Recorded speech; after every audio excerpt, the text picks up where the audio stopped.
Nah, wait a minute.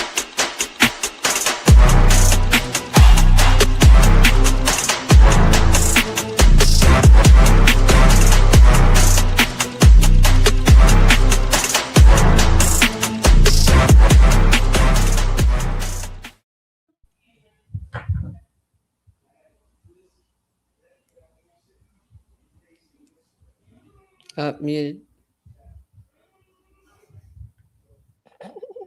It's all broke. Uh-oh. You can't hear him at all. Muted. Professor, how'd you get muted? Oh, no. There. I'm There he unmuted, but the problem is I can't see anything. Are you guys on the screen? We are here. Well, now I am. That was just lovely, which That I'm was sure just she me. don't mind. I'm sure she don't. Oh, no, shut up, Will. Oh, God in heaven. This is That was not a no. That's I hilarious. prefer my big face not to be on the screen, but whatever. Well, it's a lovely face. So everybody's here. Yeah.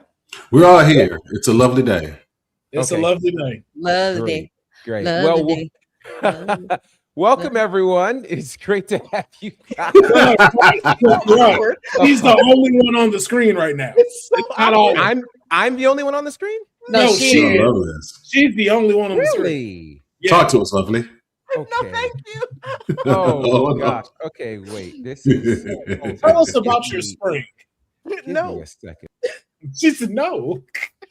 Tell us about your undeclined face card. Well, black don't crack unless you smoke it. I know that's right. That's what the streets say. I mean, even then, though, you know, I heard it's the best to lose weight. All right. This Wow. is so uncomfortable for me being the only person in this. No, milk it. Oh. There we go. Oh. It was kind of interesting for a while because it's like RK or Randy Orton thing, kind of like the voices in her head. Even, Voices in her It's head. so crazy. I love it. I love it. Well, happy Saturday, everybody. Welcome to another edition of The Faction. You know, we're live. All kinds of fun things can happen. But I'm Gerard. I'm glad to have you guys with us. Of course, we've got the whole crew. The whole crew is here. Ladies first, of course. Well, you already saw her. So let's just rip the Band-Aid off. Lovely's here. Lovely, how are you? I am back. I am black, and I don't know why I was in the front like that. It was crazy, but It's because it's Juneteenth weekend. That's why. You know so what? Happy Juneteenth to all, and we'll get into that a little bit later. Wrestling with Honey is here. Honey, how are you? I'm doing fantabulous. It's been a lovely weekend. The weather's great. You know, New York's been on fire, so my area is pretty exciting. It's been a good week. Happy to be here. Did you go to the ticker tape parade?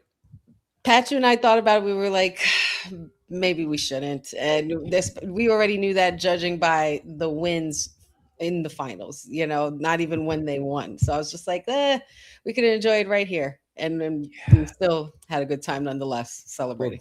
Well, good. Congratulations are very much in order to the New York Knicks. And I can't hate on them. 53 years is a long, long time. So yeah, shout out to them. To the West Coast we go. Councilman is here. Have no fear. Will Ferrell, how are you, sir?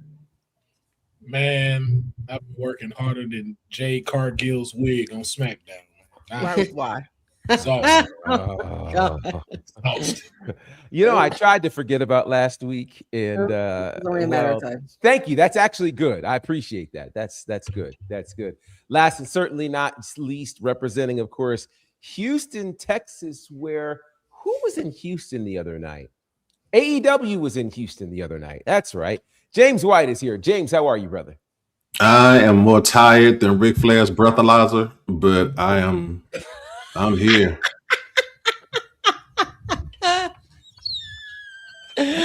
You know, I'm glad you do that every time, because now we should just make a compilation. Yes. So seriously, of your intros. Yes. Every time it never fails. That's absolutely coming. Oh my gosh. Boza, good to see you. Coco, welcome aboard. And shout out to everybody else who's joining us. I see you. I appreciate you guys. There is plenty to get into. Where shall we begin? Well, we mentioned Juneteenth. So Juneteenth obviously means the BRP 50. We will get into that. We're going to get into King and Queen of the Ring now that we know the finals. But first, let's start with our friends at TNA. It's been a rather noteworthy week and newsworthy week for TNA, seemingly out of the blue.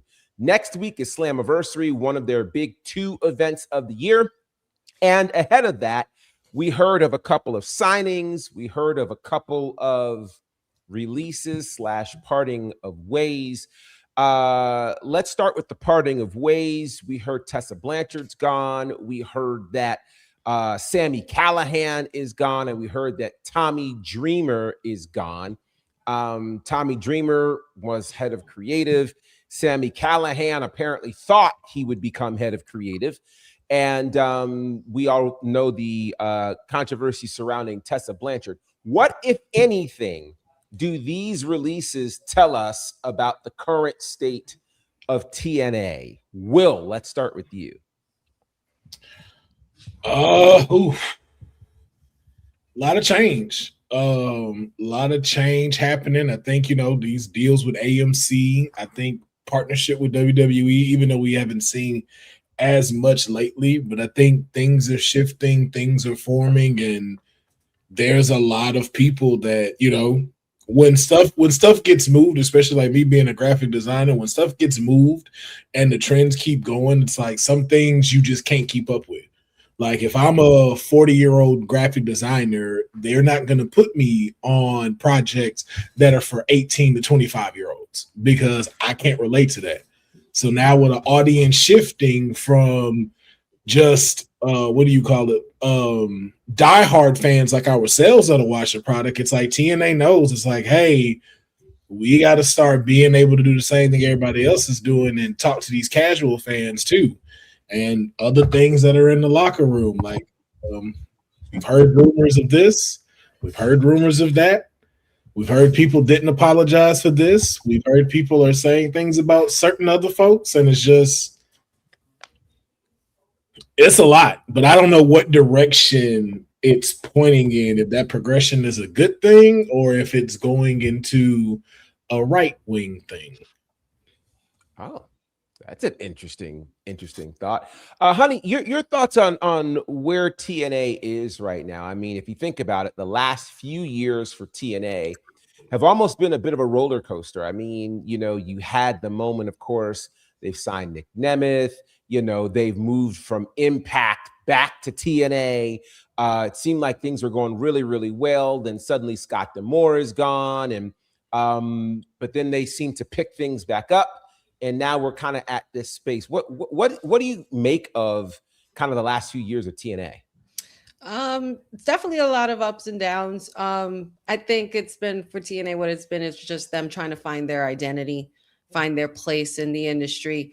We've seen, since the partnership that they created with WWE, a lot of things have been in some way, shape, or form progressing, especially with how they've interacted and, done how do they, I don't want to say the word, but they had the whole TNA coming to NXT thing and all of that stuff, which then brought a lot of those stars to the main roster, like, such as Matt Cardona and whatnot. But when I think what's happening at TNA tells us a lot about the wrestling industry in 2026 now, because we're no longer in an era where one company controls all the opportunities. Leaving a company doesn't necessarily have to be deemed as betrayal or anything like that. There's just more options and more opportunity. There's we have New Japan, we have AAA, we got AEW. There's all kinds of options. Ring of Honor, not even to mention all the independents. And it could, it just seems like they're flushing out a lot of old and in with the new kind of deal, if you ask me, with a lot of, of course, having Tommy Dreamer move on, Tessa Blanchard, they were there for quite some time, and Tommy Dreamer at the helm. But the biggest lesson, I think, is that talent alone isn't enough. Every company can sign somebody. The question is, what makes the product stand out? What makes it unique? And I think TNA is still kind of at somewhat of a crossroads in trying to land that niche. So it's been very wayward. Lovely. Let me ask you this. Based on that idea that TNA may be still trying to find its identity after 21 years, and Granted, I guess once you're 21, you're still trying to ultimately figure out who you are. Should we expect TNA to know who they are? And then where does TNA go right now with these major changes that are happening? That's going to be up to TNA. They're either going to evolve or perish, just like most things. So we are in a new age of wrestling. It is a different landscape than it was when we knew the original TNAs and Impact as we originally knew it. You know, I do not believe that when you see people switch in and out is a negative to the company. I feel like this needs to happen a lot. I feel like WWE needs to start doing that, getting some people up out of there and start fleshing people out. It doesn't necessarily mean that it's a negative. I will say this. Bye, Tessa. Okay. I don't really give a damn where the door hit you. Bye. You shouldn't have been back in the first place. But that's neither. Can I ask a question though? Sure. For folks, I'm gonna be honest. For folks that's living under a rock, what exactly did she do? I heard she said something like very outlandish about us, but I didn't know exactly the story on this platform, Mr. Barter. Say it again. Am I able to answer that question? I'll answer it in a. I got it. Yes. Yeah, you ain't got to say exactly what she said. Like, there was an incident with a black female wrestler that happened in the locker room where she called her a very derogatory name and spit at her. On top of years of alleged bullying. I say alleged. I'm not a wrestler. I'm not in the locker room. Alleged bullying that has not ceased as of today. So there was a pseudo apology that a lot of people did not accept. And a leopard really doesn't change its spots often. And I'll just leave it at that. But you got one time with me to do something like that and it's over for you. It's interesting. I've heard some details from some people who were there, and it very much mirrors that. And so two things. One, I think you guys all mentioned the fact that the pro wrestling landscape is changing. And I think one of the things that has changed significantly is fans don't forget. I am incredibly moved at how every time, no matter how TNA tried to present Tessa Blanchard, every time Tessa Blanchard got on the screen, no matter the city, which is what makes this interesting, they all chanted the same thing. And commentary tried to talk over it. The producers did not have the kind of technology that other companies have to drown out audience sound and the like. So the same thing was reverberating every single show. I equally thought it was interesting that I'm sure because of that, TNA's partners never decided to let her go through, and cross the proverbial line. So I think there's a lot to be said for that. James, I want to ask you this. With Tommy Dreamer, not seemingly, he's out as the head of creative over at TNA. If you're putting this thing together, who goes to TNA and books TNA in a way that allows TNA to still be unique and add their own different flavor to pro wrestling?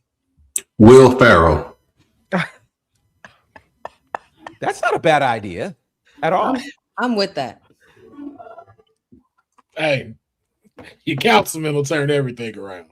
Believe me. This is very true. I'll turn that whole ship upside down. This is very true. Let me ask this other question too while we're here. Tommy Dreamer, of course, known for obviously his lengthy time in ECW. Many would say responsible for the creative in TNA for the last 10 years. We heard Sami Callihan talk about how he thought he was going to be head of creative when he got the call. Is it necessarily a good thing for a wrestler of a certain age or a certain background, and when I mean background, I mean wrestling background, is it necessarily a good thing for them to be head of creative, or do you need someone like a writer or someone with more of a, you know, TV movie kind of background in that seat? So I will say one of my influential leader influences is Nick Saban.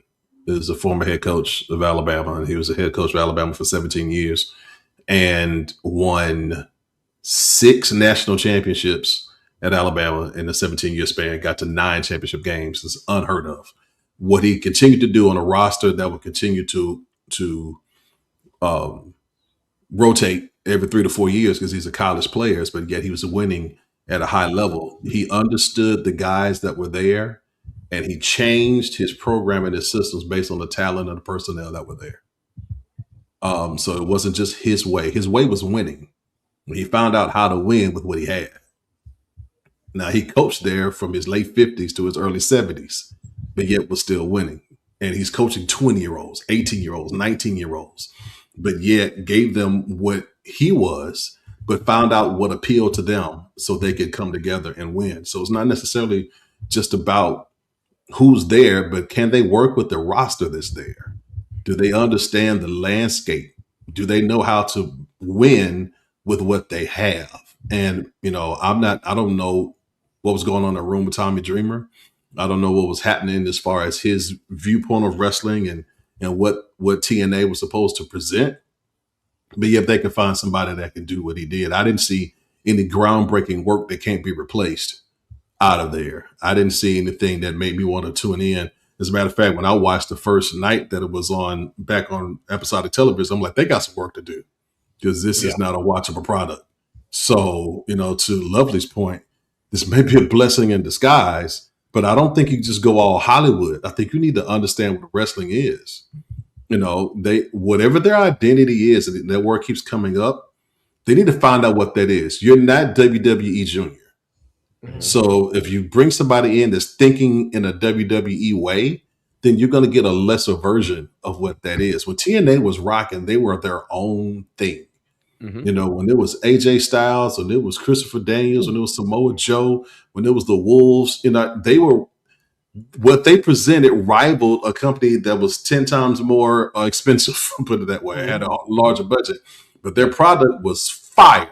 And I was watching on a weekly basis. When they tried to become another version of WWE, that's when they went to hell. So, you know, no matter who it is, they need to know who they are and know what they got to work with. Yeah, you know, it's interesting. By the way, I see my buddy Dylan, who I've not seen in quite some time. Dylan, good to see you, sir. Let's see. Both says professors, right? A lot of fans blame her for Jordan Grace being in WWE too. I was talking about Tessa. Yeah. So, you know, here's what's interesting to me. As you were talking, I started thinking about spaces that have managed historically to do very well. When you think about certainly the old NWA, you think of Dusty Rhodes, you think of Dusty Rhodes, quite frankly, in the original NXT up until they got to Black and Gold and Triple H took over. And then Shawn Michaels. It's interesting to see how, again, in certain places, obviously these wrestlers are doing very, very well. Yeah, I think a lot of it ultimately ends up being who has, to your point, James, a creative mind and an ability to adjust based on what you have. You know, I think about the last innovative, when you think of TNA innovations, I think of Ultimate X. Mm-hmm. I think about what was the 6-sided ring, which obviously came from AAA in Mexico. But then I think in terms of the last big innovation, it was the cinematic match that we saw with the Hardys. The Hardys, yeah. But that predated Tommy Dreamer. That's 2014, 2015. So 2016-ish. So yeah, it's interesting. I can't really identify, and this is no knock to Tommy Dreamer, and it's no knock to TNA, But TNA really became a thing because of its innovation, whether it was the weekly pay-per-views or, they had a number of things that they did that separated them from the pack. And I think all of this leading into Slammiversary is going to really give us all an idea of where TNA goes from here. I think it'll be very interesting. I want to switch gears as we're talking about new and fresh and exciting. Talk about our friends over at Black Wrestling, the Black Wrestling podcast, the BRP 50, now in its 8th year, put together by an amazing group of people who I am massive fans of over at Black Wrestling. They have been doing this now for 8 years, where they highlight the top 50 Black wrestlers in the last calendar year. And I like lists because lists are, of course, almost always subjective, but I appreciate when people actually make their criteria public, so you can at least understand how they arrived at this place. So for BRP, they went in terms of time frame from May of 2025 to May of 2026. They looked at a number of specific criteria, ranging from, visibility on TV, wins and losses, impact to brand, all of those kinds of things. So what I'm going to do is run through the top 10, and then we'll get into, whether or not we agree with this top 10 and perhaps where some of our other favorite African-American wrestlers landed here in this top 50. So looking specifically at the top 10, at number 10 was Willow Nightingale, who, of course, held the TBS championship and the women's tag team championship during this time, the inaugural AEW women's tag team champion. Number 9 is the current TNT champion, the Jet, Kevin Knight. Number 8 is the current women's intercontinental champion and the former North American champion, that being Sol Ruka. Number 7, the man who is tied for the longest reign in the X Division as the X Division champion, that being Leon Slater. Number 6. Yeah, he on that twice. Hey, right? All right, go ahead. My bad. Number 6, she held the women's championship for WWE and had a great match at WrestleMania, and I think continues to improve. That is Jade Cargill at number 6. Number 5, the woman who I think had about 15 belts at some point during this, Mercedes Moné. Number 4, the forever Ring of Honor Women's Champion, Athena. I don't think anybody is surprised by the top 3 in whatever order you would put them. Number 3, he was just in the semifinals of King of the Ring, that being Javon Evans. Number 2 is the ruler, Obafemi, on the heels of course, that massive WrestleMania victory over Brock Lesnar. And number 1, by the way, I should mention Obafemi was number 1 last year in this countdown. Number 1 this year is the current United States champion, who has everybody saying, whoop that Trick Williams. All right, let's talk about it. Your thoughts on this top 10 list for the BRP 50 in terms of the top 10 Black wrestlers in the calendar year, May 2025 to May 2026. Honey, what are you thinking? I'm not mad at any of this. No matter where you put any of these superstars, they all have had such an amazing journey so far in the business, and they're only going to continue to go from there. Kevin Knight and Leon Slater, I'm kind of with Will on that. He's down there twice. Not sure how that happened, but we'll get to the bottom of the brass tacks of that. But Obafemi, listen, for coming out of the NIL program and straight into the Wolves and completely dominating all rosters on his way up in his WWE journey. Need we say anymore? Everybody's chanting his name. Everybody's doing his strut. It's just inevitable that the ruler is just going to continue to rule. So and Trick Williams is right where he needs to be, because he's probably one of the hottest commodities on the main roster, and he's probably what's keeping SmackDown hot right now, quite honestly. All right. Now, I already know where you stand on this, Lovely. So that's why I haven't gone to you yet. But well, no. For the sake of those who don't, your thoughts on the top 10. And let me just ask the question now, because I was going to wait, but I want to ask the question now. Did they get it right with Oba and Trick? Because there's an argument that I could make that Oba should actually be number 1 on this list. But what are your thoughts? You know. Wait. Are you saying Oba should not be number 1 on this list, Councilman? You know that's not what I'm saying. Oh, you know exactly that. All right. You know what? No. I apologize. This is Lovely's time. This is Lovely. It's completely fine. I can talk about these gentlemen all day. I think, yes, they got it right. And the reason I think they got it right for Trick is because of the title. If Oba would have had a title on the main roster, I think that would have swayed it a little bit more. The way that Trick has done with media, the way that he completely won over those white housewives and on those talk shows, the way that you have these little boys dressed up like pimps, these little white boys dressed up like pimps in the crowd. Now, granted, you have everyone doing the strut. I think those little things is what's pushed him over Oba Femi. There's not a right or wrong to me, no matter who you decide to pick. What I want to say about this list, above all, I don't care about the ranking whatsoever. What I care about is it's easy to have a list of 500, 600, 700 people. This is no shot to anyone. This is just facts.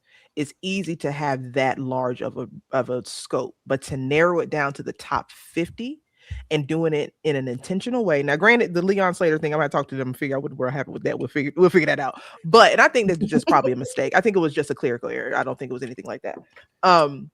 But to be able, wait, Lovely. They're being funny. They're acting like Leon Slater and Kevin Knight is the same person. Because don't piss me We're off. not acting. We're not acting. That's the same person. Don't all piss right. me off. I know what I saw. I mean, I'm just a little confused. A little bit. I know what I saw. I will, Kevin Knight walked in the back, violence. changed his clothes, and came back out. Was like, I "Yo, will what's up, commit Professor? Like, violence. what's up, Leon? I know what I saw. I ain't never seen these two dudes in the same room. I have. Me too. I've been in the room. I've been in there. But what I'm saying is, what I want people to understand and focus on above who you think should go where. These are people who have dedicated their entirety of their creative network to highlighting and showcasing Black people across the diaspora period, no matter where they're from. So to be able to take all of the amazing talent that we have and narrow it down to 50 each year for 8 years, no matter who criticized, chastised, who said they didn't want to be on the list for whatever reason.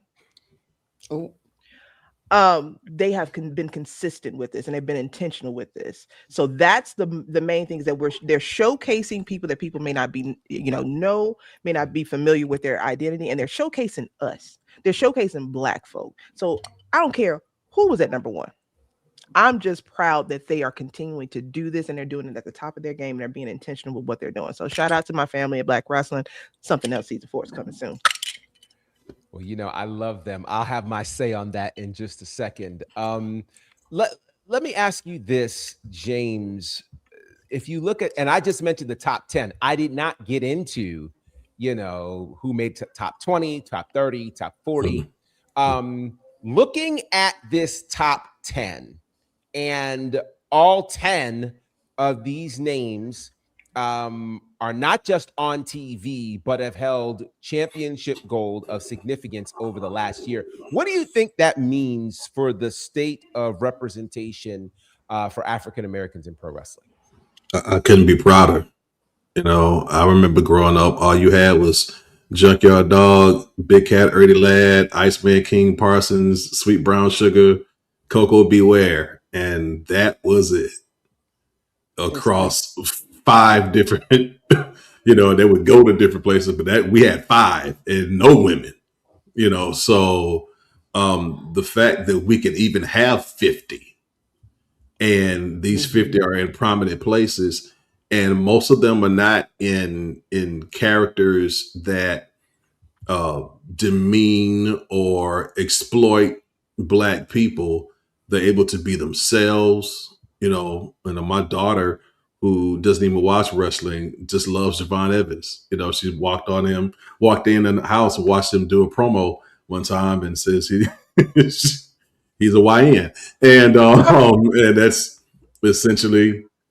And they let him be a YN, and you know, there would be a day that he could be YN. It could be a YN. He had to be a crime time, but he could be a YN. You know, so there's a difference. So we're being allowed to be us, and show that there's different parts of us. Not all Black is the same, and that's actually what makes it beautiful. That we're a community, not just a race. You know, we're colorful. It's not just one color. Black isn't just one color. It's a lot there. And so we've got different people who represent the different colors of the beautiful Blackness that we carry in different platforms. And they know what they can do in the ring too. So it's not just a character to look at or laugh at. You know, they're putting on good matches. You know, they're main eventing. Okay, they're main eventing episodic shows. They're main eventing PLEs. They're putting in primetime spots. I could not be prouder of all of them in every organization that they're in. Yeah, it's a good time. Councilman, I'm curious for you. Let me say this before you finish your question. Yeah. I need to get this out because I miss Bianca so much. And it hurts. I just want to say that Montez is selfish. I just want to say he's selfish. You already had kids. You're just gonna wait until this woman's in her prime. She just had one of the greatest matches in WrestleMania history and got a lacerated finger. You say, you know what? Okay, let's go unprotected. You're selfish, Montez. You're absolutely selfish. You're robbing us of one of the greatest wrestlers of all time. Just because you didn't know when to break up out of your team. Now you're gonna make another team in the house, and we don't have her for 2 years. You're selfish, Montez. Make another team is crazy work. Wow. Wow. So wait, with that said, that's actually a very good segue into this particular question for you, Councilman. In times past, for instance, last year specifically, you know, we had the big 3: Bianca, Naomi, Jade. We're sitting in a space right now where we don't have Bianca. We don't have Naomi. And on this list, on this top 10 list, we still have 5 prominent women and 5 men.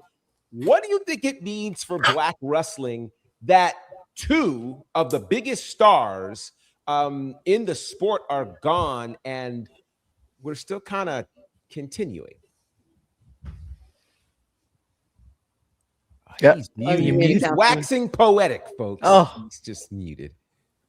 I think that just means like with everything we've seen before, they didn't let us in basketball. They didn't want to let us in baseball. They didn't want to let us in volleyball. They barely wanted to let us in anything. But as years go by, you can't contain the Blackness and the awesomeness that is us. Fact. So it was just naturally go look, man. We got Black people playing water polo. You're not gonna stop us from taking over. You're not gonna stop us from getting in, and that's what's gonna happen. And I'm just glad to consistently see it where it's not just one person that gotta carry the whole ethnicity. Like a Jacqueline had to be everything for a Black woman wrestler. And I just can only imagine how exhausting that could have been. Folks like her, folks like Jazz, but now it's like it's so sporadic to the point to where you have folks really sitting here arguing and blowing a gasket about how Sol Ruka's not Black, and then you see her. It's like, yeah, she is. Yes, she's one of us. Deal with it. You and whoever else of one of you people who don't like it, who supports our president. Guess what? The Rock's Black too. Surprise! Like, good gosh. Dwayne Johnson. Yeah. And he made that known from the jump. Rocky Soul Man Johnson. But, Professor, you're not going to distract me, though. Oh, here we go. You're not going to distract me. Oh, shit. Because, they said all the nice things about the list, about what they've been doing for 8 years. I completely agree. That's why I don't have to need to repeat it. Mm-mm. Mm-mm. Careful. Come on now. Mm-mm. Wow. Y'all know Oba need to be number one. You know Oba need to be number one. Stop playing. Y'all know Trick number 2. Stop that. Trick need a title just to be relevant. Okay? Trick needed that title. Oba don't need a title and get talked about on You're talking. Friends. You're talking. You're talking. Hey, never in my life. I ain't even see Andre the Giant cast a shadow over a stadium. Did he do that in May? Well, we're not going Did he to do that before May? I'm just giving you. Whoa. But if we're looking at the criteria, the last time shadowing. who out of the two of them, who was it where everyone kept going? His match should be main event over Roman and CM Punk. I don't remember too many people talking about the Trick Williams match. Now that's not towards Trick Williams, that's more towards Sami Zayn. But when you talk about aura, icon, in the ring, movement, presence, everything, this man got Brock Lesnar doing his strut. Again, this is nothing to Trick Williams, but it would not shock me if this list was tampered with due to Lash Legend's good cooking. That's not what I heard back. This is crazy. Now that's what I heard. This is crazy. And I'm not mad at y'all. I see the food she's fair. I get it. Lash is very influential. Very influential. He that's a power play that man did. That is a power play. Absolutely. Okay? Chess, not checkers. But you know who don't gotta do that? The rule that you don't be the ruler at number 2. That don't this don't match. Don't match. My man about to be king of the ring. My man finna go on and headline. Headline. My tag team partner got hard bargain. Panga doing the strut. Panga not saying whoop that trick. She is doing the over strut. Even Dan Housen does the over strut. My client was robbed, just like Mercedes was robbed, and that PWI when they shared it with Tony Storm, just like my other client, Roxanne Perez. Y'all gonna stop disrespecting my clients on this list. It sounds like your clients need better representation. Let me say this, and let me say this. If Obafemi is number 2 on your list because he doesn't have a championship, that is the fault of WWE. That's true. And that needs to be rectified August 2nd and August 3rd. That needs to be rectified at SummerSlam. I will stand on this. I will sit in this chair on this and be very, very clear that at the end of SummerSlam, Obafemi needs to be World Heavyweight Champion for the sake of the business, for the sake of Black business, for the sake of this thing that we're doing right now. Okay. We have the guy, and you know he's the guy. Everyone knows he's the guy. Stop playing with this. Make him the face. And I know they're scared of him. I know it. I know it. I know it. They were just at the White House, just, all at the UFC situation, celebrating, whatever. I know it's scaring them to put the rocket on this man who absolutely deserves it. But he's supposed to have it. And I would have loved for this top 50 to represent that, to let everyone know that we know he's the guy. We're not going to wait to crown him. Y'all are doing it, but we're not going to do it. We all know Oba's a guy. We crowned him since he arrived. You know what I love? He should be number, which is why he should be number 1. And since now we don't have the Midas in the world to worry about anymore as a CM Punk, we could get back to business and no more tired ass GTSs. Maybe he can go take a nap. Oh no, that's right. He's going to SmackDown. Now, Will, when you said the middies, she Yeah, thought I you were got talking him about on Bret Hart that. again. She got triggered. no, She thought you were talking about Bret. So, They both are. They both. So They there's both. some very interesting comments over here in the chat. Shout out to Marks with Mikes, who says Oba is over, but I agree with Trick Williams being number one. Oba is not in the position he needs to be in. Joker says the Oba challenge killed his chances to be number one on this list. Oh man, That's not his fault. That's not his fault though. I get what he's saying with right now. That's TKO. That's TKO. So here's what I'll say. What I will say is, first of all, I absolutely echo the sentiments that I am such a massive fan of BRP. Our friends at Black Wrestling, they are just incredible people. I love what they have done for the culture for such a consistent amount of time, and taking the time. You know, we're fortunate because the wrestling landscape right now, if I went through several of these other names, many of you would know who they are. And if you didn't know who they are, you are probably one person removed from knowing who they are, which says a lot. When they used to have to do this list 5, 6, 7 years ago, they had a lot more research to do to come up with 50 names. Now, these are 50 names who are either currently on television, have been on television, will be on television. It's just an amazing thing. So absolute shout out to them. I will forever be a fan of theirs. I love the fact that we are in an era where we have this kind of discussion that can happen between an Oba and a Trick because they are both so over. I love that. We didn't used to have that very often. We used to have to kind of go deep into the playbook to be able to do that. So I do. Gerard, I want to ask a question. Yes, because I want. Not only was this list fantastic, but I want y'all to notice how many of the Ashe wrestling roster was on that list.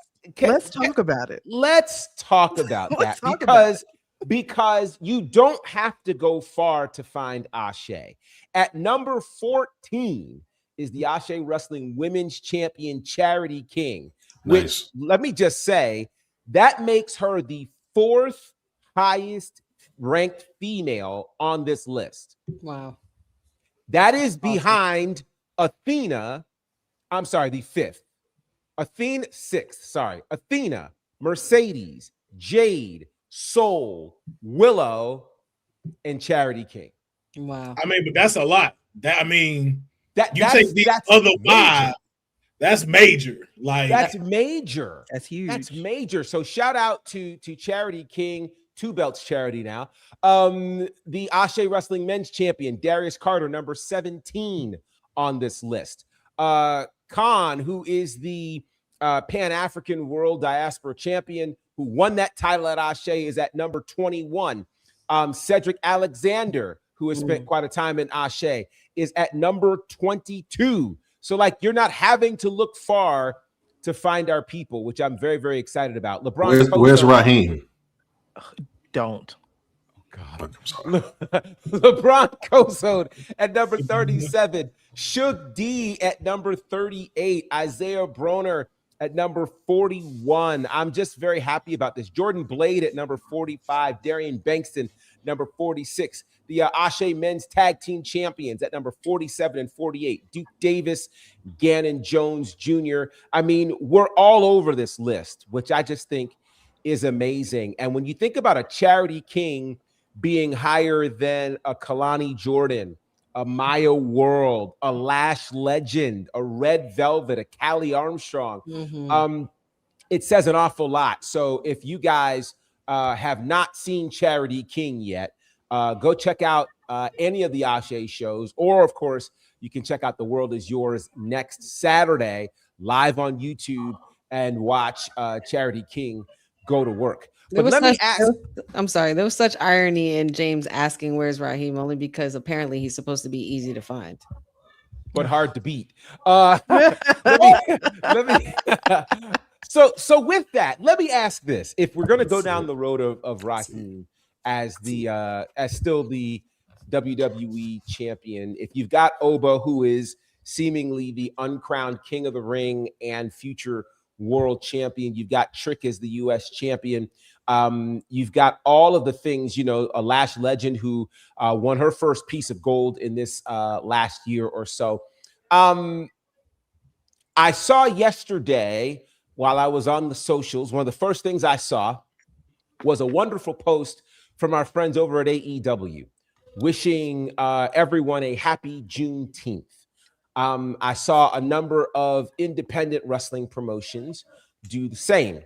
I saw a number of wrestlers from the WWE and wrestling personalities who posted about it. Javon Evans, Adam Pearce, and a number of others. I guess my question to you is, should we have an expectation of a wrestling company to be vocal or honor a national holiday or an observance of any sort? Should we expect that? Is that, or should that just fall on the wrestlers who ever want to participate in its observation? I'm going to let, I know she wants to cook. She's been waiting for this. She's been waiting. So I'm going to just let it stew a little bit longer. Honey, what say thee? He hates my guts. I don't understand. I love you dearly. You know this. I think in my head, absolutely yes. Companies should acknowledge all holidays. I mean, representation and recognition go hand in hand. They're of course gonna say that no company can realistically acknowledge every culture, holiday, or celebration, but I think that's just a cop out. It's not really about holidays. It's just about inclusion. And I think what people really just want is to feel seen, and that's what's important, and it's authenticity.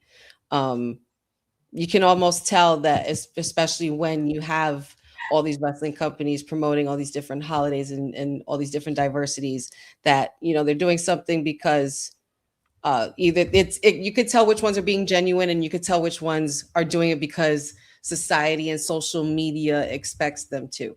But I, as a Puerto Rican girl who grew up in the Bronx in New York, I've always felt connected to being able to include everyone, and a lot of the influences come from a little bit of everything in your surroundings. But yeah, I think they should, though. All in all, I think companies should be expected to celebrate every holiday, because like as kids, even as we were kids, we all have those moments where we're looking at somebody on TV, we're like, they look just like me. If they could do that, I can do that too. And you want to lead with that. James, what say thee? I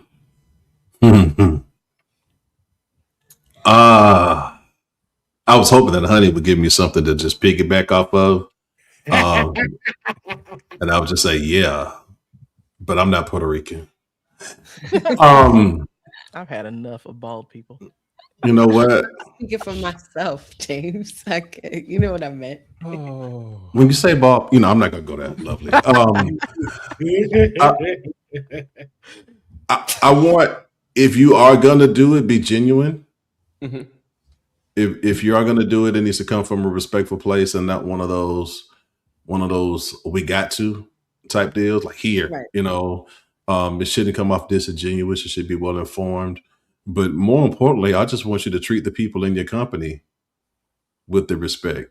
I think the best way to honor, especially if you're dealing with something like Juneteenth, is don't treat your Black people like slaves in the company. Well,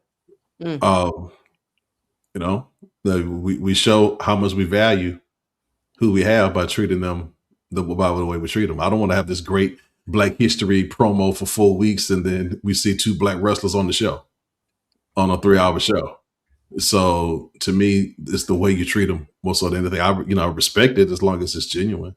But if you don't, I'm not looking for them to be my moral compass. I'm looking for them to be my entertainment. Mm-hmm. So, but treat us well in every way, not just the wrestlers, but the people who work behind the scene, the Ryan Wards and, the people like that, the writers, the producers, everyone that's there, how you treat them means more to me than what you post. So you raise an interesting point, and I've seen this certainly in some other spaces. And this is how I'm going to lob it over to you, Lovely. If we don't see those kinds of acknowledgments,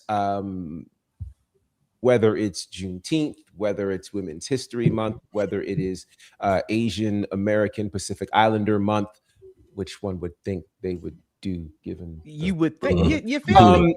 So my question is, do we think that we're not seeing it because they've kind of in their own way acknowledged their inability to authentically present it, or should we expect them, given the amount of diversity in these companies, should we expect them to in some way acknowledge this? Yes and no. Okay. Here's why it's both. If you did not set the precedent of already doing the representation post, if you didn't do this in the past, if this was not something that we were familiar with you doing, we wouldn't have batted an eye now that it's not happening.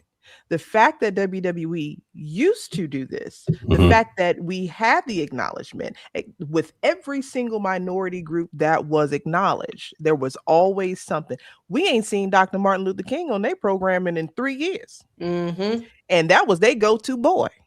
Yes, so yeah. I'm going to hit you. It'd be right at the beginning. With no words, no nothing. It's like, here you go.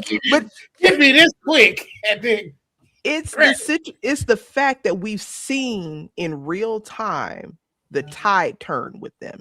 And I think that's where the frustration is. I remember first of all, not even black folk. I'm gonna just, because we already gonna have something to say because y'all, know how it go. But if the bloodline should jump y'all for not talking about Asian Americans Pacific Islander Month, because that's where all your money is coming from. But the one thing I will say, they were consistent with stopping everything. They don't acknowledge anything anymore, whether it's the LGBT community, whether it's women's health, men's health, why the chicken crossed the road. They don't say nothing about nobody no more. So the fact that we saw it change so drastically, so quick, I think that's what makes it so hard to deal with and so frustrating, where you're looking at wrestling now and it's so annoying to do this, but it's just an innate thing to do. You're almost looking at it as the political parties. Almost you're seeing it play out in real time, and I don't find it coincidental whatsoever. So I appreciate the fact that they're showing who they are. They're showing us their hands, so now we as the public, we know what to do. That's how I feel. There's I don't know if I want to do this or not, but I'll do it. I'll be your angry interpreter. Well, no, let me ask this, Will, because I think Lovely raises a very interesting point, how so much of our world has somewhat now mirrored political landscapes and the like. Do those kinds of things influence what you may choose to watch, or are you able to kind of put, okay, whatever they personally ascribe to as a company or as individuals, can I put that to the side and pay attention to what they're presenting on our television screens? Or are you influenced by their practices, their appearances at, varying places that might be questionable to some people?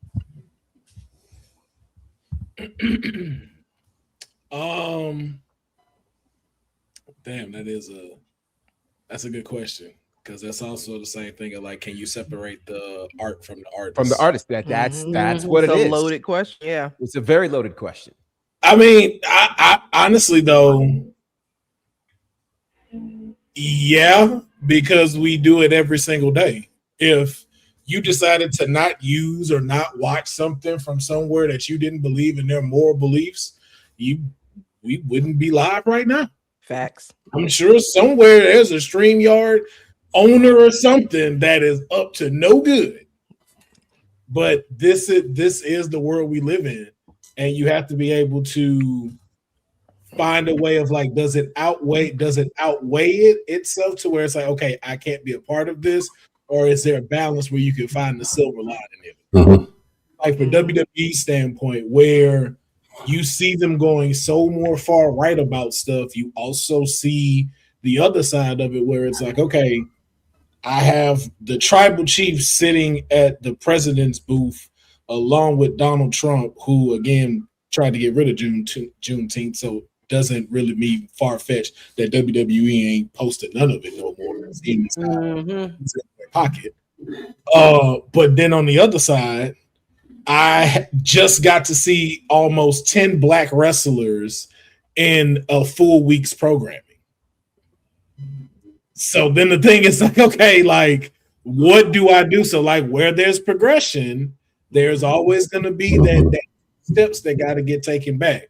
But I think because of these type of conversations, because of these platforms, because of the moral standpoints that you take, Professor, to not back down from the way you will fully keep your mind open and will refuse to shut your mouth, lovely, is, and I mean in a good way. I ain't care either way, sugar. Yeah. But it's because of those things that keep all of this pushing forward to make us want to keep checking out this product, because it is change happening. There is growth happening in other places, even when there are some where it just looks a little too dark to make you want to walk away.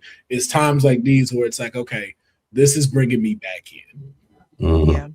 Yeah. I also think too, if it was a situation where everyone else was still getting the acknowledgement except black folks stuff, I think it would make it a little bit like, all right, now, you know what I'm saying? Because you're profiting off of our influence, you're profiting off of what we bring to the table with the tricks and the Javons and even the Obafemis from Africa bringing in his culture. You're benefiting from the bloodline bringing their culture in. You benefiting from Jacob Fatu bringing in gang culture. I never think I was gonna see nothing like that on TV.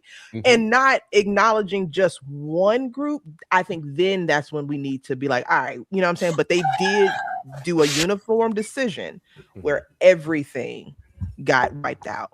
So I'm not saying I respect it or I appreciate it more, but it does make it feel like, okay, it don't feel like it's against us, if that makes sense. Yeah, but they were almost about to fully promote All American Beer though. But but money is gonna make the that's the thing too. That's where you really start to get into it. It's like it's the money aspect, and then this is the thing I always tell people: you can't if you're going to pinpoint it at somebody, you can't just point one finger at one folks. You have to be able to do it, and you won't change. You got to call it all out. So as to what WWE is doing and how they're acting, also ask yourself, what are these brands telling them before they write this check? Because I think a lot of people tend to forget when you see an Apple computer somewhere, you see AT&T, you see Verizon, those folks have a lot of say-so in what gets done before it comes out. I will never forget, I sat in a movie pitch, and this dude was pitching a Marcus Garvey movie. Verizon was there, GM was there, and three others that I can't say live. All of them, and I'm not going to say the representative that said this, but they went, we love this. We think this is great. We think this is good. But what are your thoughts on Just Go With Us here? It's a more up-and-coming type of thing, and we want Shia LaBeouf to be the star. Playing Marcus Garvey? No longer Marcus Garvey. They're gonna take bits from his story, make a new one to where it now benefits as to why Shia LaBeouf is starring in it. But guess what? The people that saying this is ready to sign $30 million to this project. This is why I love these kinds of conversations and what this forum brings to this sport, because first of all, we just had a very high level and important conversation that perhaps some other outlets would not have handled with the level of class, distinction, and discretion that we've handled it. Secondly, what I love about this is that we get to prove to wrestling fans and wrestling companies that not all wrestling fans are the same. We are intelligent. We are articulate. We are, people who actually have done our research, and we have something intelligent and informative to say. So I think that's important. I also think it's important that we understand that, the world as we know it is not cut and dry and is not black and white. There are always forces far beyond what we see that are in some way influencing what we ultimately see. So, it's easy for the average fan to just get mad because they don't see whatever it is they want to see, not considering that when you add money, we're not just looking at the sport, we're not just looking at athleticism. Yes. But when you add money, capitalism, and business to the equation, there will always, and if it's wrestling, if it's music, if it's whatever, it's always going to be influenced by ultimately who's going to pay the bill and what will they accept or not accept. So it's interesting. And I just say, everybody has to figure out what it is that helps them make their decisions in terms of what they're going to support or not. But this is the challenge, I think, in, understanding that two things can be true.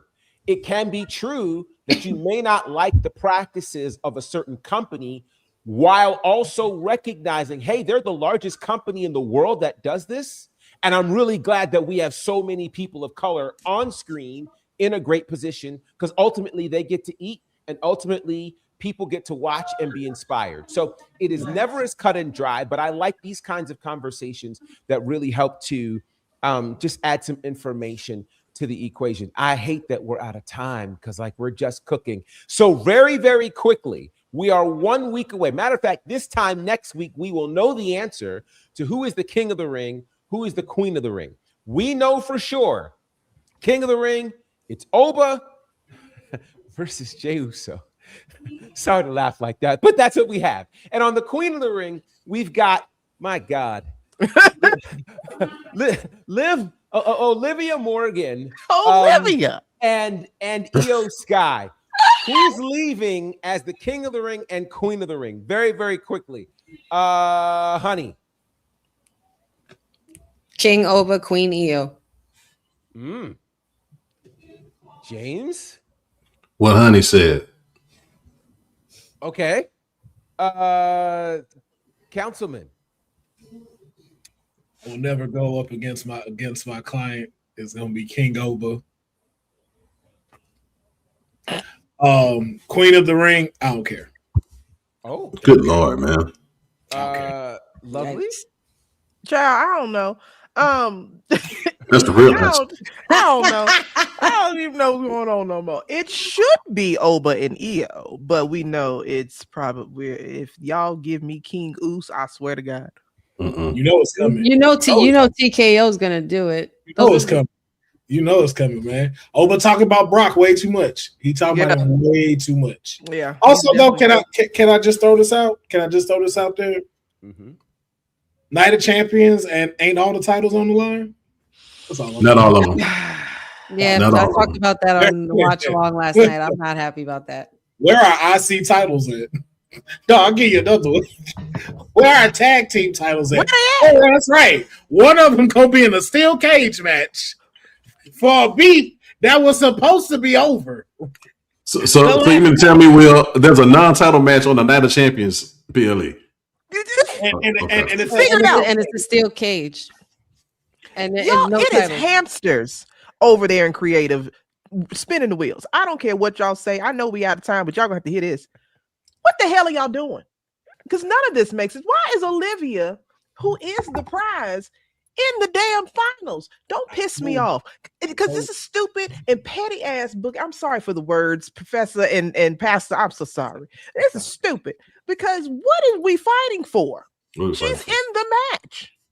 This is absolutely ridiculous booking. And if you're doing it just to set up a interference for Stephanie Vicari, it shows you how uncreative creative is. There's so many different ways to get to the lane that you're trying to get to than the cheap way that y'all doing it, because y'all are going to piss me off. It's not the If cheap y'all way, give love. Jey Uso that damn crown. It's You the- will tell it's you not why? Hold on, I'm gonna tell you. I'm almost done, honey. I'm gonna get off the Okay, soapbox. okay, We're gonna okay. shut it down. The reason why it's gonna piss me off, it ain't got nothing to do with Oba, even though y'all know if Trick wasn't gonna do it, it should have been Oba. But the fact that I remember when the Bloodline stole the damn crown from Xavier Woods, when all he wanted was to be the king of the ring, and y'all took his crown and y'all stomped on it, and you gonna give it back to Jey Uso? Ooh, wait till I get on Twitter. I got some words. I ain't forgot. They jumped him like he was on the playground. I have not forgotten. You stomped on it. That was straight up a playground beating. That was playground Not beating. wrong. That was school. What Y'all. was that? He should have quit then. Fight. Everybody gathered. I almost brought the Thule. Oh my god! Xavier should have quit then. I quit for him. Can I just ask one thing though, and then because I don't want to get to. If Liv wins, how do you spin this? Because I don't see them doing title versus title all the way just yet. I do think that might happen, but if you don't, what does this do? Because technically she has a title shot, or she could just go, we don't do nothing. I'm just queen of the ring. We don't know, baby. That's why we're confused. We have no clue what's happening here. None of this makes sense. It's not their cheat way. It's their Chat GPT way. That's what they're doing. Got to be. But it's like, I'm trying to think of just like a sensible spin. A sensible spin. Like, do she decide who her opponent is going to be? It's so tacky because you could get champion versus champion just off the muscle of just having the match at Night of Champions. You don't have to waste the time to put this woman in this words. That's the question. What would you rather see? I would have rather see her ass not in the tournament. But we hear now. But we're here. What's the bigger ticket though? EO title for title. Or EO and Rhea. EO and Rhea. Rhea's hurt. Rhea's hurt though. So is she? Yeah, I'll buy that. She's hurt. What up? You know, like let's just I said it last week. They need to give that girl. They needed to give that girl a break. Didn't Seth teach us about faking injuries? Like, and there's a karma to that, GB. Yes, it is. The whole vision has suffered. The whole all of them, everybody, even Logan Paul. Like it's crazy. So listen, next weekend, a huge weekend of pro wrestling everywhere. I feel like everybody's doing something next weekend. King of the Ring, The World Is Yours, Slammiversary, Forbidden Door, Great American Bash, literally all across 2 days. So there will be lots to talk about next week. Quickly, here's how you can find all of us. Honey. All things Wrestling with Honey, Facebook, TikTok, Instagram, Twitter, Twitch, all that good stuff. Wrestling with Honey podcast on YouTube every Thursday with Kayfabe podcast every now and then on WWT, and every Friday for Honey Night SmackDown watch along. Sweet. Councilman Will Farrow, PHARAOH, everywhere with the exception of Facebook. It's just W Farrow. Make sure you tune in on Thursdays for the Kayfabe podcast with Honey and Dion from All Star Fandom, as well as Straight Outta the Comic Book on Mondays. Geek Black. Yo, this is not an exaggeration. I have stuff come out every day, every single day. Follow the YouTubes, follow the Twitches. Do it now before the spotlight get on me, because believe me, if you thought Ric Flair and Kanye was bad, you wait. You thought Honey McDuck was bad? You got to meet Pharaoh McDuck. No. I'll never be as bad as Honey McDuck. Never be as bad as Honey McDuck. Okay. Never have I called somebody that's sitting here counting $100,000 while watching Clash in Italy, just because she heard Lil Wayne say it on the song. She was like, you know what? I ought to do that myself. FaceTime me, counting, while Saul Ruka and Becky Lynch on. I'm like, screenshot. I want to see the screenshot. No. You know I can't have a screenshot because you made me sign an NDA before you got on kayfabe that I can't screenshot stuff with us. Because I don't play that. Wow. As I said, Wow. I'll never be as bad as Honey McBean. Wow. Wow. James? Yes.